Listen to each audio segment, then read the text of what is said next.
The morning of the 8th of July in 1944 arrived over northern Saipan with an eerie stillness that belied the carnage strewn across the landscape. Across the volcanic terrain of the Mariana Islands, more than 4,300 Japanese soldiers lay dead, their bodies testament to what history would record as the Pacific War's most massive banzai charge. The assault had ended mere hours before dawn, leaving the battlefield saturated with the consequences of desperate, fanatical resistance. Throughout the island's northern reaches, honeycomb networks of volcanic caves sheltered the remnants of the failed offensive. Men who had survived the night's slaughter now huddled in complete darkness.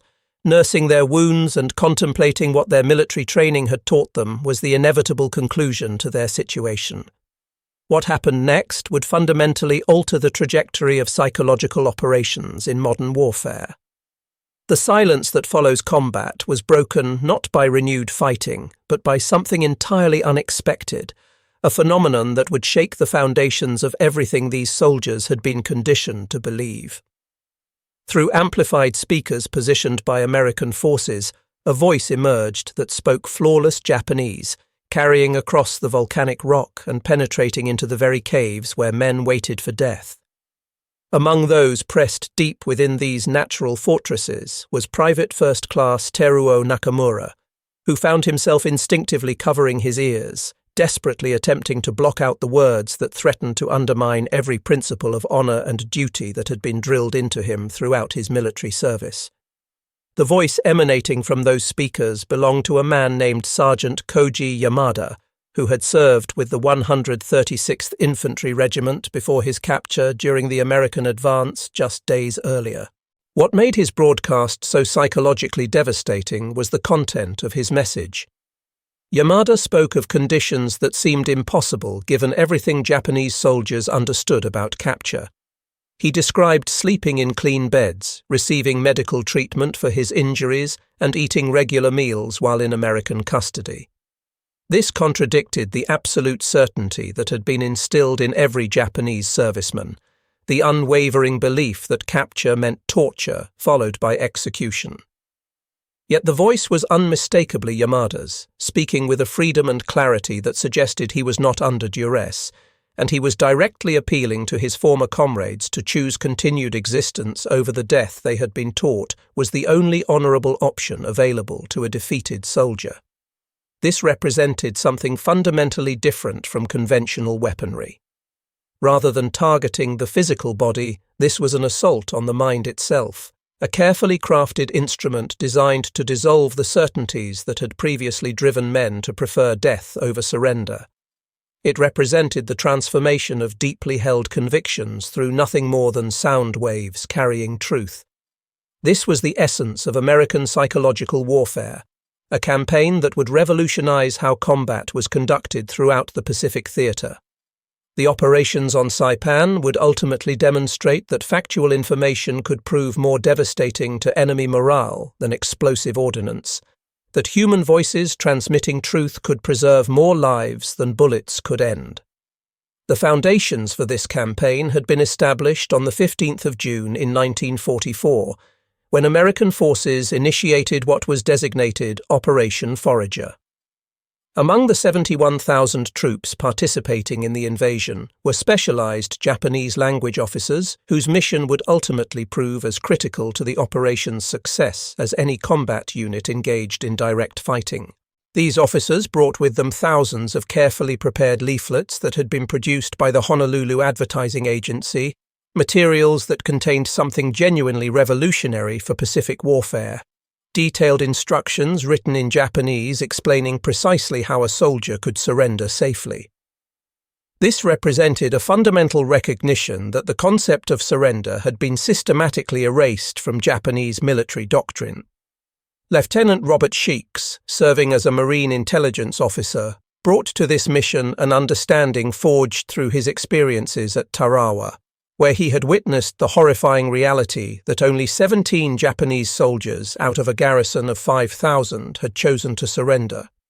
Sheeks grasped a crucial insight that would shape the entire psychological warfare approach. The Japanese military had not simply discouraged surrender, They had completely removed it as a conceptual possibility from their soldiers' understanding. Death had been presented as the singular honourable response to defeat, creating a psychological framework where surrender was literally unthinkable for soldiers who had been thoroughly indoctrinated in this belief system. When Private Kenji Watanabe discovered one of these American leaflets on the 18th of June, the paper having been blown into his defensive position near Mount Tapachao, his immediate reaction was to conceal it, fully aware that mere possession of such material could result in his execution by his own officers. The leaflet's content was deliberately simple, almost insultingly so in its straightforwardness, yet this simplicity was revolutionary for soldiers who had never been taught that surrender was even possible. The illustrated instructions showed a Japanese soldier approaching American lines with his hands raised above his head. The accompanying text provided step-by-step directions that broke down the process into manageable actions. Remove all weapons, hold a white cloth or the leaflet itself overhead where it could be clearly seen. Walk slowly toward American positions during daylight hours when visibility was clear, and call out in Japanese the phrase declaring, "I cease resistance." However, printed promises alone, regardless of how clearly they were articulated, could not overcome the psychological conditioning of years of intensive indoctrination. What transformed these paper assurances into psychological reality was the systematic campaign that followed. Beginning on the 20th of June, American loudspeakers commenced broadcasting messages specifically designed to methodically dismantle Japanese military doctrine piece by piece. The Office of War Information had established forward operating bases equipped with printing presses capable of producing materials on-site, radio transmission equipment, and crucially, Nisei interpreters who possessed not merely linguistic capability, but deep understanding of Japanese cultural psychology and military thinking. The technical innovation that made mobile psychological warfare possible came directly from Lieutenant Sheeks himself. Through creative appropriation of funds originally allocated for recreation purposes, he financed the mounting of loudspeaker systems on jeeps, creating the first truly mobile psychological warfare units. The 2nd Marine Division Motor Pool took on the task of assembling gasoline-powered electrical generators equipped with snorkel exhaust extensions that reduced noise interference. Engineering teams developed sophisticated systems capable of projecting intelligible sound across distances exceeding 1 mile. They created waterproof speaker housings for deployment on naval vessels and designed portable units rugged enough for frontline operations in combat conditions. The broadcast schedule followed carefully orchestrated patterns designed to maximize psychological impact through repetition and variety. Morning transmissions featured captured Japanese officers reading aloud from Japanese newspapers that had been obtained through neutral diplomatic sources, providing concrete proof that American intelligence maintained current, accurate information about conditions within Japan itself.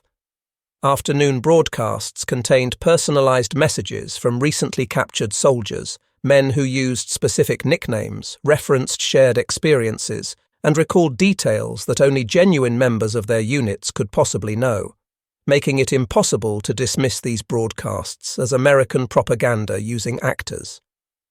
Evening programming deliberately contrasted music familiar to Japanese soldiers with detailed descriptions of the treatment being received by prisoners of war, creating a stark comparison with the starvation and deprivation being endured by defenders still hiding in caves.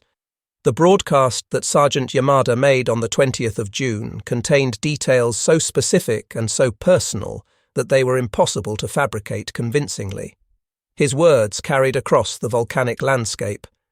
"I am receiving treatment in an American hospital. My wounds have been properly cleaned and professionally bandaged. I have eaten rice and fish. The Americans have not subjected me to torture. Everything we were told about what happens to captured soldiers was false." For men like Private Nakamura, pressed into the darkness of volcanic caves, these words created profound cognitive dissonance. Their officers had told them things about American treatment of prisoners that the evidence of their own ears now contradicted.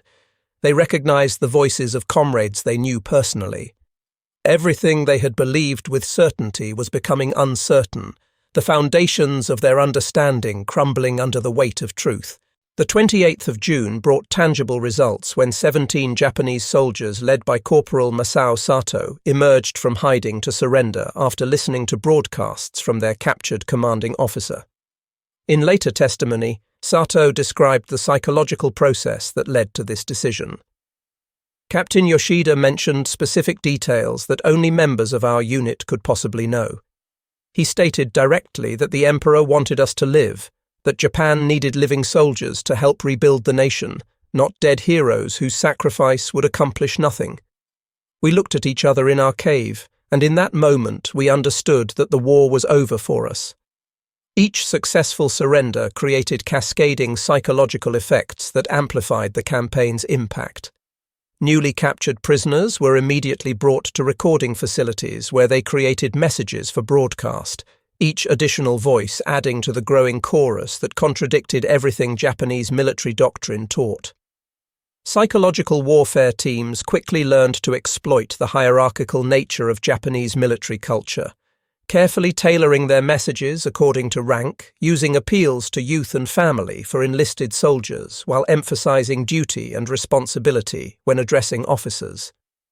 Private First Class William Chen, serving as a Nisei interpreter, developed a particularly effective psychological technique that exploited the most basic human need.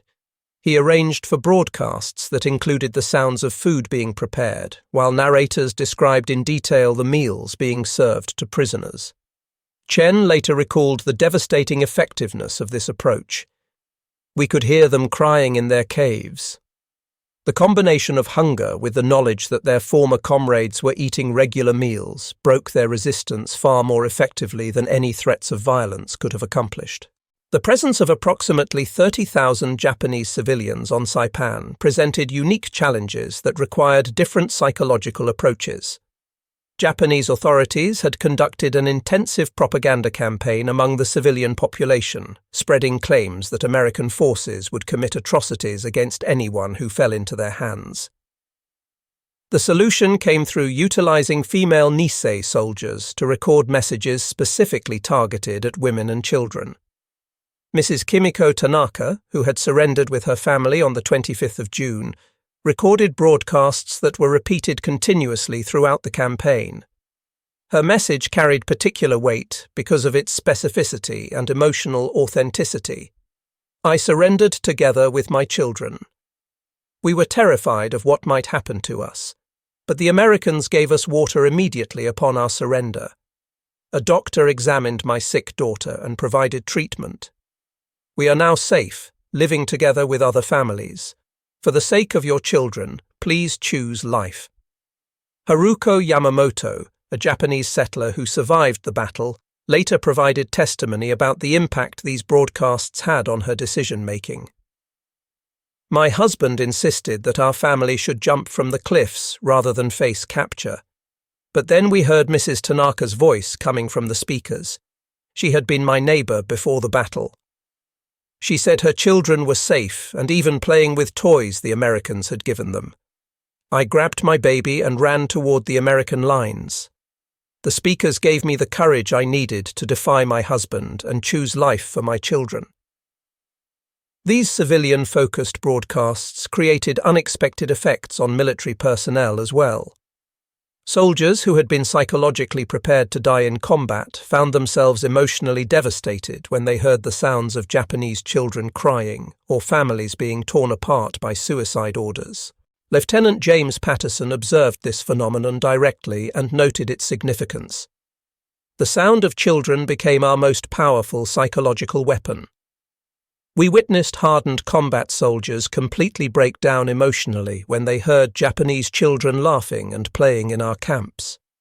It struck at something deeper than military discipline could reach. The Japanese military command implemented harsh countermeasures in response to the psychological warfare campaign's effectiveness.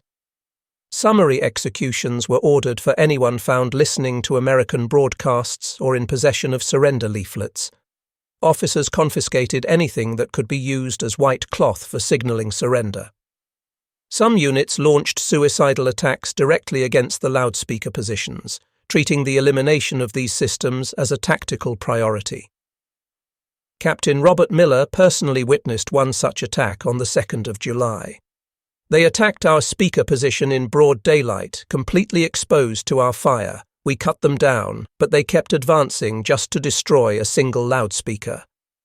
That demonstration showed us more clearly than anything else just how profoundly the broadcasts were affecting them psychologically. The campaign's culmination came in the aftermath of the massive Banzai charge that occurred on the 7th of July. General Yoshitsugu Saito had assembled nearly 4,300 Japanese soldiers, including walking wounded and even some civilians, many of whom were completely unarmed, and ordered them to conduct a final desperate assault.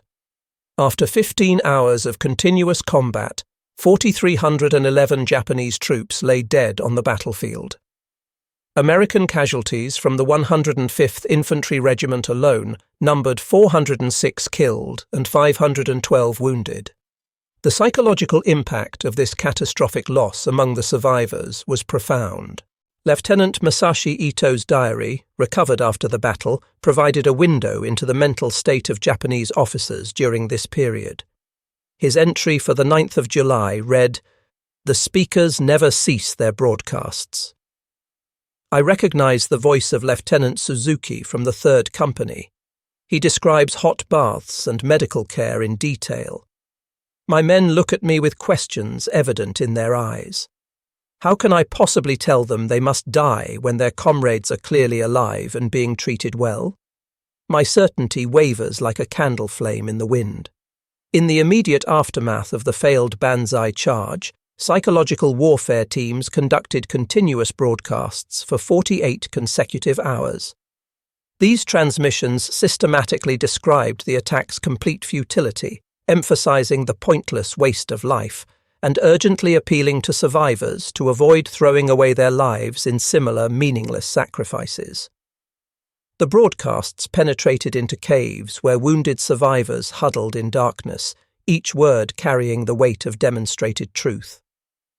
Guy Gabaldon, a Marine private who conducted independent operations to convince Japanese soldiers and civilians to surrender, achieved remarkable success during this period. While operating outside the formal structure of psychological warfare units, Gabaldon's methods demonstrated the identical fundamental principle that underlay the entire campaign. When provided with genuine alternatives to death, when given realistic options they could actually choose, many Japanese soldiers and civilians would indeed choose continued life. By early July, the measurable results of the psychological warfare campaign were remarkable by any standard. The operation had resulted in 11,409 prisoners of war, a number that exceeded all pre-invasion estimates. Perhaps even more significantly from an intelligence perspective, many of these prisoners proved willing to provide valuable military information, something that had been virtually unthinkable earlier in the war when captured Japanese soldiers typically refused any cooperation whatsoever, even after being taken prisoner. This success fundamentally transformed American military doctrine for Pacific operations. Admiral Nimitz issued direct orders for the expansion of psychological warfare units throughout the theater and mandated the establishment of a permanent psychological warfare center on Saipan specifically for conducting operations against the Japanese home islands.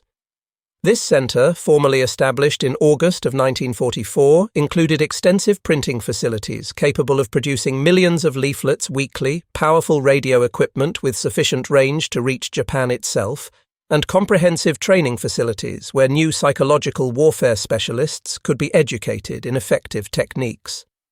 Japanese prisoners who volunteered their cooperation played crucial roles in developing new materials and recording broadcasts for future operations. Sergeant Yoshio Nakamura, one of the Japanese prisoners who chose to participate in these efforts, explained his motivations in later interviews. Every day I observed hundreds of American planes flying overhead toward Japan. I witnessed endless ships arriving with fresh supplies and reinforcements. I understood with absolute certainty that Japan could not possibly win this war. By broadcasting truthful information about American military strength and about the actual treatment prisoners received, I hope to save lives and help shorten the war.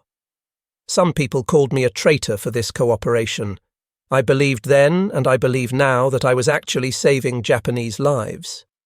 The loss of Saipan created greater psychological impact within Japan itself than any previous military defeat had achieved. When news of mass surrenders reached the home islands, though heavily censored by authorities, it nevertheless cracked the morale of the civilian population. The government had consistently insisted that Japanese soldiers never surrendered under any circumstances. The evidence from Saipan fundamentally undermined this narrative and forced Japanese civilians to confront uncomfortable questions about what they had been told. More strategically important than domestic morale effects, Saipan's capture brought the Japanese home islands within effective range of American psychological warfare capabilities. B-29 bombers could now reach Japan carrying leaflets rather than bombs when appropriate. Radio transmissions from Saipan could be heard clearly throughout Japan, making it possible to reach civilian populations directly. The first major leaflet operation began in November of 1944, with bombers dropping millions of leaflets that warned of coming bombing raids and provided specific information about planned attacks. This strategy was designed to build credibility by demonstrating that American statements were truthful and reliable. Captain Ellis Zacharias initiated regular radio broadcasts from Saipan beginning in May of 1945, utilizing Japanese prisoners to add authenticity to the messages. Japanese defenders on isolated Pacific islands received broadcasts that included detailed information about conditions in their specific hometowns, gathered through intelligence sources, demonstrating that continued resistance on remote islands could do nothing to protect their families from the systematic bombing of Japanese cities. The technical sophistication of psychological warfare operations continued evolving throughout 1945. By early that year, specialized teams were producing complete Japanese-language newspapers that were then dropped over enemy-controlled territories. These publications were printed on captured Japanese presses using authentic Japanese typefaces, making them virtually indistinguishable from genuine Japanese publications. The content mixed actual news from Japan, obtained through intelligence channels, with carefully crafted propaganda messages. These newspapers proved so convincing that Japanese military authorities issued warnings about counterfeit publications, inadvertently confirming their authenticity to the target audience. The refugee camps established for Japanese civilians who surrendered became unexpected but valuable psychological warfare assets. American authorities produced films and photographs documenting Japanese civilians living peacefully under American administration, material that directly contradicted everything Japanese soldiers had been told about American intentions. When these images were converted into leaflets and dropped over other Japanese-held islands, they proved to be powerful weapons against Japanese propaganda about American brutality. The campaign pioneered the use of what intelligence specialists termed black propaganda, materials carefully designed to appear as though they originated from Japanese sources. These included false military orders, counterfeit government pronouncements, and fabricated letters purportedly from senior officers. The psychological warfare units produced fake Japanese military newspapers that were perfect replicas of authentic publications, but contained subtle defeatist messages interwoven with genuine news content. The goal was to sow confusion and undermine trust in official Japanese communications. Japanese prisoners who agreed to participate in psychological warfare efforts underwent profound personal transformations. Having expected execution or torture upon capture, they instead received treatment in accordance with Geneva Convention standards. Lieutenant Hiroshi Tanaka, captured in July of 1944, later described his psychological journey. "When I was first captured, I fully expected to be killed. But the Americans treated me as a human being. They were genuinely interested in my knowledge and perspectives. When I eventually agreed to participate in making broadcasts, it was not the result of coercion or threats. I had come to realize that everything I had been taught was fundamentally based on lies about American intentions and capabilities. Private Kenji Sato, who was captured following the massive Banzai charge, wrote a letter to his family after repatriation to Japan following the war's conclusion. His words reflected a complete reversal of his previous understanding. The Americans provided medical treatment for my wounds without hesitation. They fed me 3 meals daily. When I agreed to speak on their broadcasts, my motivation was the desire to save my comrades from meaningless death. While living in their prison camps, I learned that our supposed enemies were more honorable in their behavior than our own leaders had been. The psychological warfare operations created impacts on American forces as well. Marines and Army soldiers who witnessed large-scale Japanese surrenders for the first time began to perceive their enemies in fundamentally different terms. The propaganda image of the fanatical, inhuman Japanese soldier began to be replaced by an understanding that they were confronting human beings who had been trapped by an oppressive ideology. This shift in perspective would significantly influence the occupation policies adopted after Japan's surrender, contributing to the remarkably successful transformation of Japanese society during the post-war period. By March of 1945, the Saipan Psychological Warfare Center was operating at maximum capacity. Multiple powerful transmitters broadcast continuously toward the Japanese home islands. Printing presses operated 24 hours daily, producing the leaflets that would be dropped by bomber aircraft. Teams of interpreters and intelligence analysts processed incoming information and developed new materials based on the latest intelligence. Former Japanese military personnel worked directly alongside American specialists, creating messages that would resonate most effectively with Japanese audiences, because they understood the cultural context intimately. The preparation for the invasion of Okinawa saw psychological warfare capabilities deployed on an unprecedented scale. Millions of leaflets were prepared specifically to warn Okinawan civilians about the coming battle, providing detailed instructions for avoiding combat zones.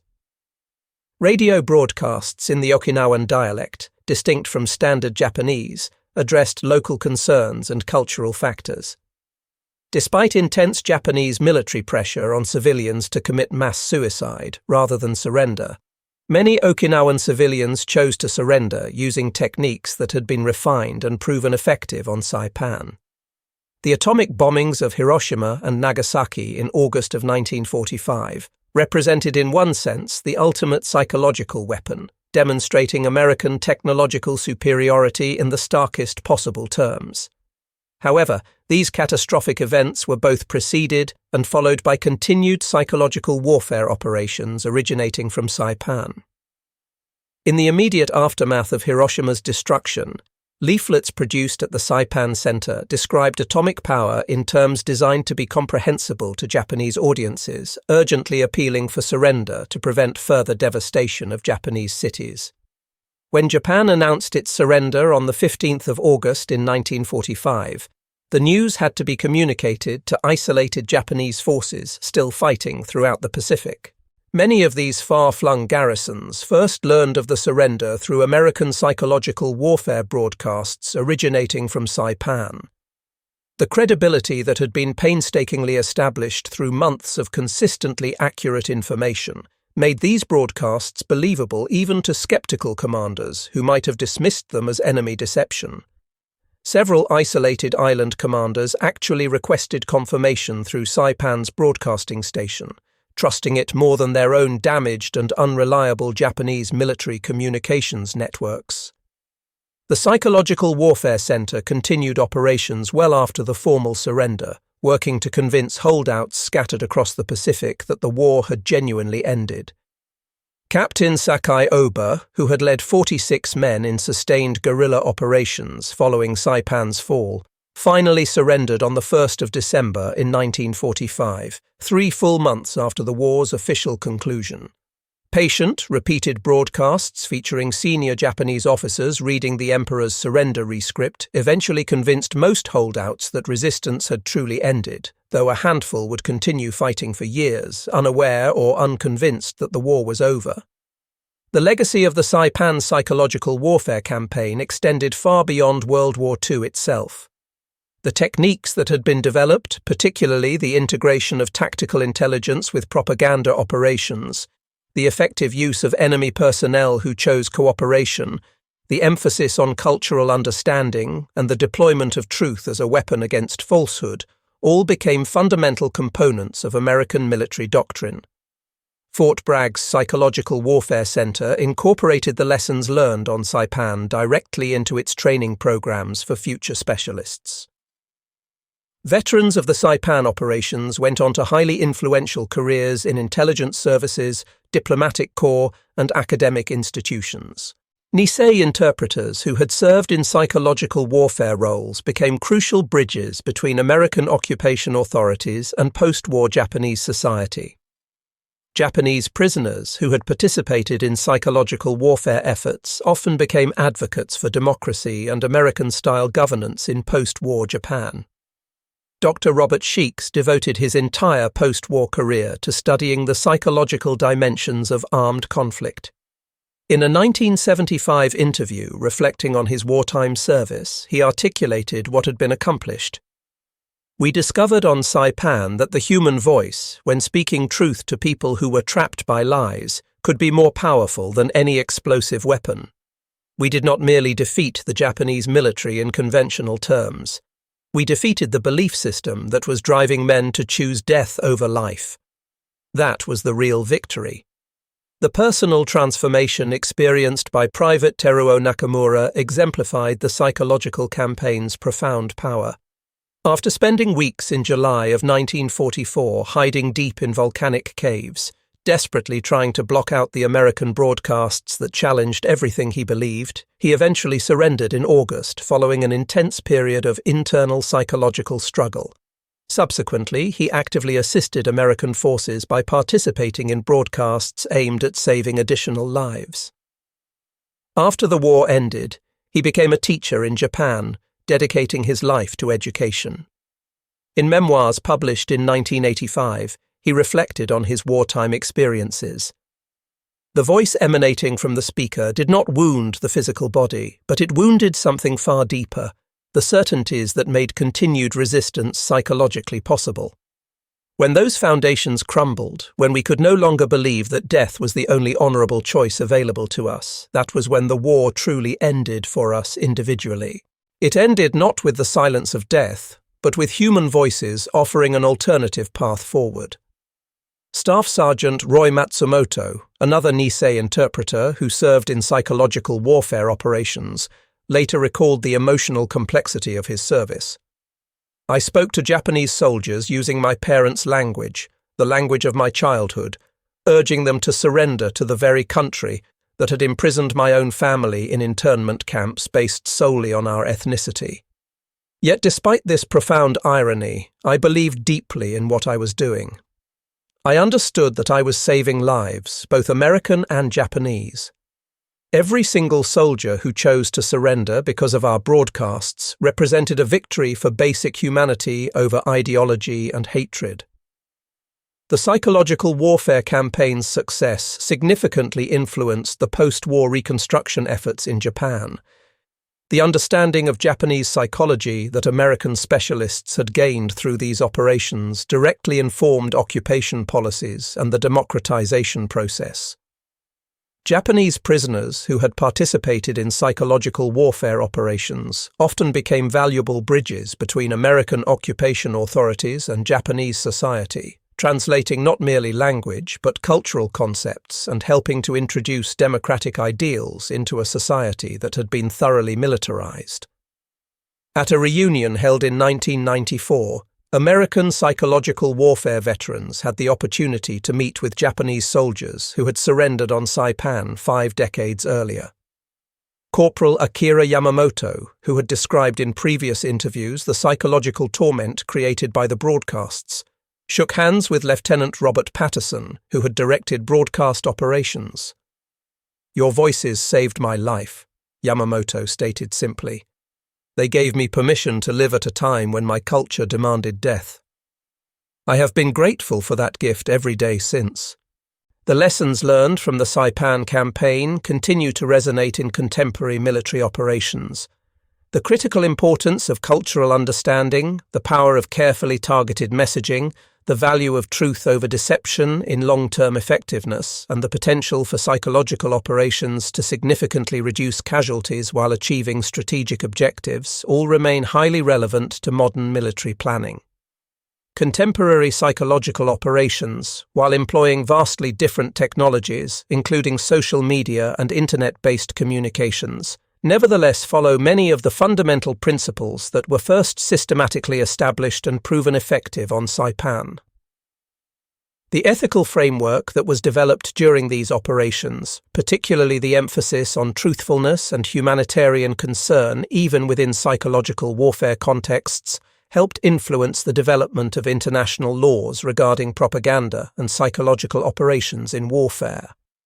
The campaign demonstrated conclusively the vital importance of inter-service and inter-agency cooperation in modern warfare. The recognition that contemporary conflicts require not merely traditional military force, but carefully coordinated psychological, cultural, and information operations became deeply embedded in American military doctrine and has remained central to strategic planning ever since. As dawn broke over the Pacific on the 15th of August in 1945, the final transmission from Saipan's Psychological Warfare Center to Japanese forces still engaged in combat carried the news of the Emperor's surrender broadcast. The voices that had begun in June of 1944 with straightforward, simple instructions about how to surrender safely were now bringing the message that the war itself had ended, that survival was no longer merely possible but guaranteed. The war is over. You can go home. You have survived. For thousands of Japanese soldiers who might otherwise have died in futile last stands, these words broadcast from speakers that had once seemed like instruments of psychological torment became promises of life and future possibilities. The transformation was complete and total. The American psychological warfare campaign that began on Saipan achieved something that military force alone could never have accomplished. It defeated not merely Japanese military resistance in the conventional sense, but fundamentally transformed the psychological landscape that made such resistance possible in the first place. Voices transmitted through speakers, words printed on leaflets, truths that contradicted the lies that soldiers had been taught. All these combined to create a new reality in which surrender was no longer perceived as dishonor, but as wisdom, in which choosing to continue living was no longer viewed as cowardice, but as a form of courage that required rejecting everything one had been taught to believe. Lieutenant Robert Sheeks, reflecting on these events decades after the war's conclusion, captured the essential achievement in simple terms.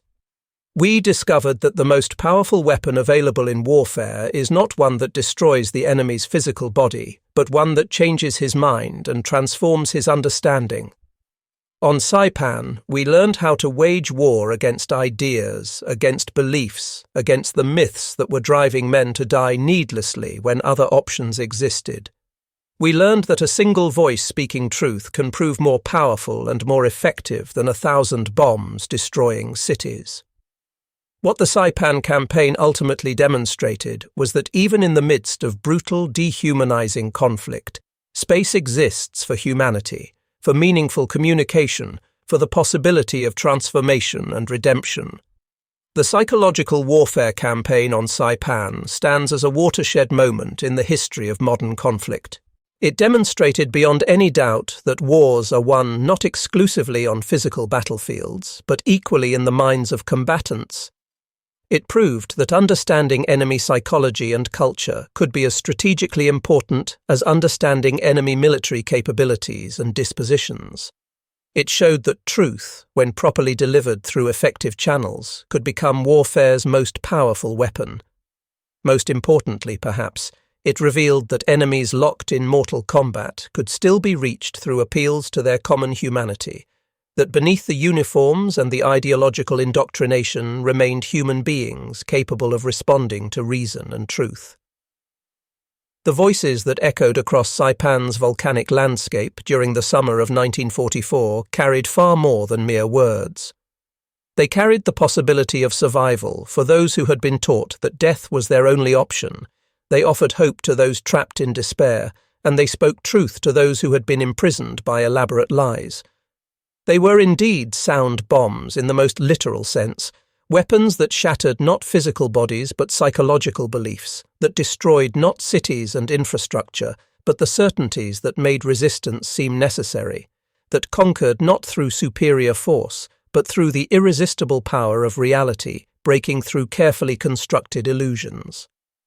The legacy of these psychological operations continues echoing through history, serving as a reminder that even in the midst of warfare's devastation and horror, human ingenuity can find methods to save lives rather than destroy them, to build bridges of understanding rather than burn them, to transform enemies into future friends and allies. The American sound bombs that succeeded in shattering Japanese morale on Saipan without firing a single shot remain one of warfare's most remarkable and most humane innovations, offering proof that sometimes the most effective weapon available is not the one that speaks loudest or destroys most thoroughly, but rather the one that speaks truth with clarity and compassion to those who most need to hear it.